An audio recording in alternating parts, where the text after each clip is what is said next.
कहते हैं कि आवास में भी प्रधान जी ने पैसा ले लिया और हम बाकी की तरह कहीं संकोच करके नहीं बोलते। ये सच्चाई भी प्रधान जी की मजबूरी है कि इनको 10,000 रुपए ब्लॉक पर पहुंचाना ये इस पर रोक लगनी चाहिए, इस पर रोक लगनी चाहिए। और जो गलत ढंग से अर्जित किए पैसे होते हैं उसी से परिवार बिगड़ जाता है, बेटे बिगड़ जाते हैं और यह पीढ़ी न बिगड़े तो अगली पीढ़ी बिगड़ जाती है और घर खंडहर हो जाता है। इसलिए इस बात पर ध्यान रखना चाहिए आप सबको और यही निवेदन करने आया हूं मित्रों कि इस देश से भ्रष्टाचार की जड़ को उखाड़ फेंकना है और एक साथ खड़े होकर के हमने इसीलिए नारा लगवाया कि आप मुट्ठी बांध करके भारत माता की जय बोलिए। इसीलिए मुट्ठी बांध कर बोलवाया कि एकता में बड़ी ताकत होती है। एक साथ खड़े हो जाएंगे ना तो हिम्मत है। अरे मैं जब जिले का अध्यक्ष था तो हमारी सरकार नहीं थी। किसी तहसील पर, जिले के तहसील पर चला जाता था तो वहां जाकर के मैं देखता था जब कि जहां से खतौनी और तमाम तरह के प्रमाण पत्र मिलते हैं जिसकी कीमत आज पता नहीं कितनी, उसमें 20 रुपया हुआ करती थी और 20 रुपए का 40 रुपए 50 रुपए तक दे करके लोग लेकर आते थे। जब मैं पूछता था कि ऐसा क्यों करके जा रहे तो लोग कहते थे कि हमको 3 दिन दौड़ा देगा, तो 3 दिन दौड़ने में जो पैसा खर्च हो जाएगा इसलिए हम एक दिन नहीं 40 रुपए दे करके चले जा रहे हैं। अगर यही सोचते भगत सिंह तो देश की आजादी के लिए फांसी के फंदे को गले ना लगाते। वो भी उस समय जो राय बहादुर का किताब लेकर के मलाई चाटने वाले लोग उस समय भी थे, उनके तरफ मलाई चाटते और फांसी के फंदे को गले ना लगाते। चंद्रशेखर आजाद की तरह अपने कनपट्टी पर गोली ना चलाते। बहुत त्याग बलिदान के बाद कहना चाहता हूं कि इस देश को आजादी मिली है।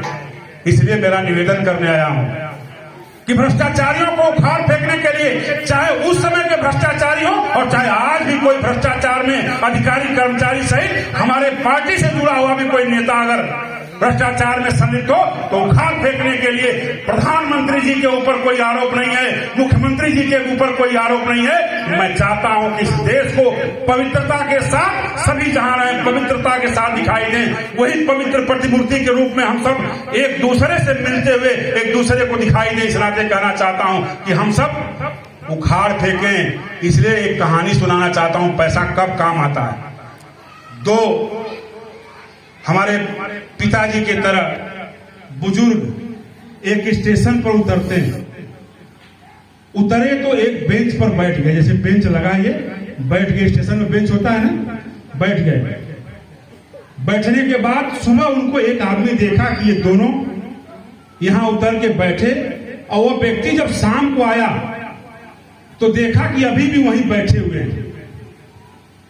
पूछा जाकर के उनके करीब कि मेरे माताजी, मेरे पिताजी, आप हमारी मां और पिता तुल्य हैं, आप सुबह के यहां आए हुए हैं, बैठे हुए हैं, आपको कहां जाना है। जैसे हम लोग भी कभी कभी पूछ लेते हैं। हम भी गाजीपुर अगर पुलिस अधीक्षक कार्यालय के आसपास हैं, डीएम कार्यालय के आसपास हैं, डीएम से मिलने जा रहे हैं, एसपी से मिलने जा रहे हैं, तो हम भी गाजीपुर की जनता में बिना पूछे आप भी अगर मुझे कल याद करेंगे कि अध्यक्ष जी मेरी यह समस्या है, मुझे यह दुख है, तो एक आपका बेटा होने के नाते भरोसा देना चाहता हूं कि आपके भरोसे पर कभी कोई चोट नहीं होगी और आपकी समस्याओं को दूर करने के लिए अपनी क्षमता के अनुसार खड़ा रहूंगा। ये भरोसा सबको देते जाता हूं। तो अगर एटीएम से मिलने जा रहे हैं, कोई मुझे दिख गया तो उसे पूछ लेते हैं।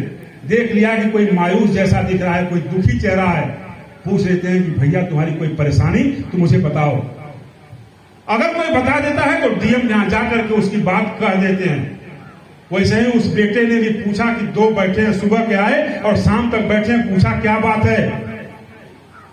तो सबों ने जो कहा वो आप सुनना ध्यान से। उन्होंने कहा कि मेरा बेटा इसी शहर में रहता है और हमको मिलने के लिए बुलाया है। उसने कहा कहां रहता है माता जी, जहां रहता हो बताइए, हम पहुंचा दें। तो उसने कहा कि ये जो हमको पत्र दिया है, इसी पत्र पर वो पता लिखा हुआ है। वो पत्र उस बेटे को उस माँ ने दिया, और जब वो बेटा उस पत्र को पढ़ा तो जो लिखा हुआ था, मेरे सभी बड़े बैठे हुए अभिभावक गणों, माताओं, बहनों, हम भी गांव में इस बात का सामना करते होंगे। मुझे भी लोग मिल जाते हैं कि अध्यक्ष जी, मेरे बेटे ने आज मुझे घर से निकाल दिया, मेरा बेटा मुझे मार दिया है, मेरा बेटा मेरे साथ अच्छा व्यवहार नहीं करता है, और मुकदमा लिखाने तक के लिए माँ बाप हम लोगों से संपर्क करते हैं। हम सब भी थाने पर एक बार समझा करके थाने पर भी हम सब कोशिश करते हैं कि इनकी दरोगा मदद करे। ये घटनाएं आपके भी गांव में होती होंगी और समाज में हो रही। और एक और बात कहूं, हमारा जो गरीब परिवार होता है ना, शायद वहां इस तरह के माँ बाप से दुर्व्यवहार की घटनाएं कम मिलती हैं, लेकिन जो बड़े परिवार होते हैं वहां ज्यादा मिलती हैं। इस नाते कहना चाहता हूं कि जब उस पत्र को पढ़ा उस बेटे ने, तो उस पर लिखा हुआ था कि जो पत्र पढ़े वो मेरी माँ बाप को अनाथाश्रम में पहुंचा दे। अब आप समझ सकते हैं कि कितना लाड़ प्यार से जब मैं बात बोलता हूं तो मेरे भी गले रुध जाते हैं, आंखों में पानी आ जाते हैं कि कितना दुलार से कोई बाप और माँ अपने बेटे को पढ़ाना लिखाना, उसको अच्छी शिक्षा देना कि मेरा बेटा एक दिन बड़ा होगा तो मेरे सपने को पूरा करने का काम करेगा। इस भाव से सभी माँ बाप, कोई माँ बाप अपने बेटे को ऊंचाई पर देखना चाहते हैं। उनके सपने हमेशा ऊंचा होते हैं कि मेरा बेटा इस धरती पर कोई एक उदाहरण अगर आप दे सकते हैं तो माँ बाप का दे सकते हैं, जो हमेशा अपने बेटे को चाहता है कि वो मुझसे ऊंचाई पर दिखाई दे, वो मुझसे बड़ा बनकर दिखाई दे, और कोई इस धरती पर ऐसा चाहने वाला नहीं। अगर मुझसे पूछेंगे एक नेता होने के नाते, तो हम कभी नहीं चाहेंगे कि अवधेश जी हमसे आगे जाएं। लेकिन इस धरती पर माँ बाप ही भगवान ने एक ऐसा बनाकर भेजा है कि जो हमेशा चाहता है कि हमारा बेटा, हमारी संतान मुझसे आगे जाए, मुझसे उसका बड़ा नाम हो। इतनी मेहनत करने वाला माँ बाप होता है। इसलिए अनाथाश्रम में जब जाने की बात हो सकती है तो ये पैसा उस समय काम नहीं आता है। इसलिए कहना चाहता हूं मेरे मित्रों कि जितना मिला है ना, उसी पर संतुष्टि करना प्रारंभ कर देंगे।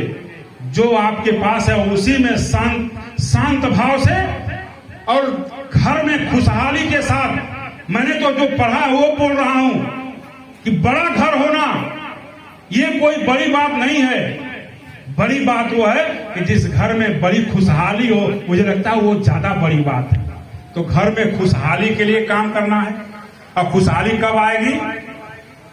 जो जरूरतमंद हमारे लोग हैं उनकी जरूरत को ग्राम पंचायत अधिकारी, ग्राम प्रधान और इस क्षेत्र में रहने वाला सम्मानित जन और इस ब्लॉक के जो भी अधिकारी कर्मचारी गण हैं अपना परिवार मान करके। कोई भी ऐसा अधिकारी कर्मचारी है क्या जिसके पास उसका बेटा आया उससे भी कहे कि बिना कुछ मैंने हम लोगों के गांव में कहते हैं कि जो बिना लिए पहलवा वो सब झाड़ते उड़ते नहीं थे, वो नजर झाड़ते थे। अभी झाड़ते न तो कम हो गया है, कहीं होंगे। तो हमारे गांव में एक धोबी का परिवार था, वो झाड़ता था। तो जब घर पे जिसके जाए तो उसको उस समय बता रहे हैं, तो कोई गेहूं चावल जो भी जिसके पास रहता था वो कहता था बिना लिए हमारी मंत्र काम नहीं करेगी। तो मंत्र जो है, मेरा निवेदन है, अपने अधिकारी कर्मचारी तो आए नहीं है, जो आए हैं उनका तो हाथ ऐसा है ही नहीं, लोग क्या करने लायक हैं, वो इस लायक लोग बैठे नहीं हैं। लेकिन जो भी इस लायक है, मैं इस यहां से कहना चाहता हूं, जो भी इस लायक है अपनी जनता को अपना बेटा, अपना परिवार, अपना भाई, अपना मित्र और घर का सदस्य मान करके सरकार की योजनाओं का लाभ उनके घरों में पहुंचाना प्रारंभ कर दे। मुझे लगता है कि यह गांव विकसित हो जाएगा और भारत के प्रधानमंत्री की जो सोच है, इस देश को विकसित बनाने में हम सफल हो जाएंगे। इतना निवेदन करना चाहता हूं।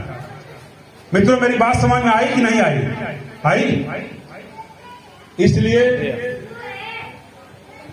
2-3 जो निवेदन करना था वो हमने प्रधान जी सहित, अपने अधिकारी कर्मचारी सहित और सबसे और आपसे भी कि आप भी जगिए।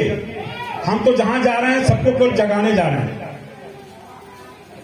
हम सब अपने अधिकारों के प्रति सजग नहीं। अभी एक अभियान बराबर अभी चल भी रहा है, वो आकर के बोल के भी गए, वो डाटा ऑपरेटर हैं स्वास्थ्य विभाग के। आयुष्मान कार्ड के लिए हमने बहुत देखा, जो हम खुद अपने आंखों से और अपने कानों के सामने का उल्लेख करना चाहते हैं। हम कभी कभी मान लीजिए कि मेरी बातचीत जिलाधिकारी के यहाँ बैठे हुए हैं और मेरी बातचीत हो रही है, उसमें हमने देखा कि जिलाधिकारी को, सीएमओ को डांटते हुए, हमने देखा कि सीडीओ को, अन्य अधिकारियों को डांटते हुए कि अभी आयुष्मान कार्ड की प्रगति सही नहीं है, आयुष्मान कार्ड के। और हमने देखा कि सीएमओ डॉक्टर को डांट रहे हैं और डॉक्टर अपने नीचे के जो कर्मचारी उनको डांट रहे हैं। अब हमारे देश को आजाद हुए 75 साल से ऊपर हो गए और 75 साल होने पर हम सबने अमृत महोत्सव इस देश में मनाया। और अमृत महोत्सव मनाने वाले देश में हम सब आयुष्मान कार्ड बनवाने के लिए कर्मचारी हमको घर घर ढूंढे। मुझे लगता है ये दुखद है, इसलिए निवेदन करना चाहता हूं कि आप खुद में अपने अधिकार को प्राप्त करने के लिए डॉक्टर को ढूंढ लीजिए। आपके ग्राम पंचायत में कोई कर्मचारी जो आता हो, आयुष्मान कार्ड की जानकारी दे सकता हो, राशन कार्ड जो जहां राशन मिलता हो उससे मिल सकती है, सीएचओ की तैनाती है आसपास जहां पे, उसके पास पहुंच जाइए। अनेक माध्यम है। सरकार चाहती है कि बीमारी से बिना दवा का हमारे देश की जनता पर कोई आंच ना आए, कोई असर ना पड़े और उसको 5 लाख की सुविधाएं दे करके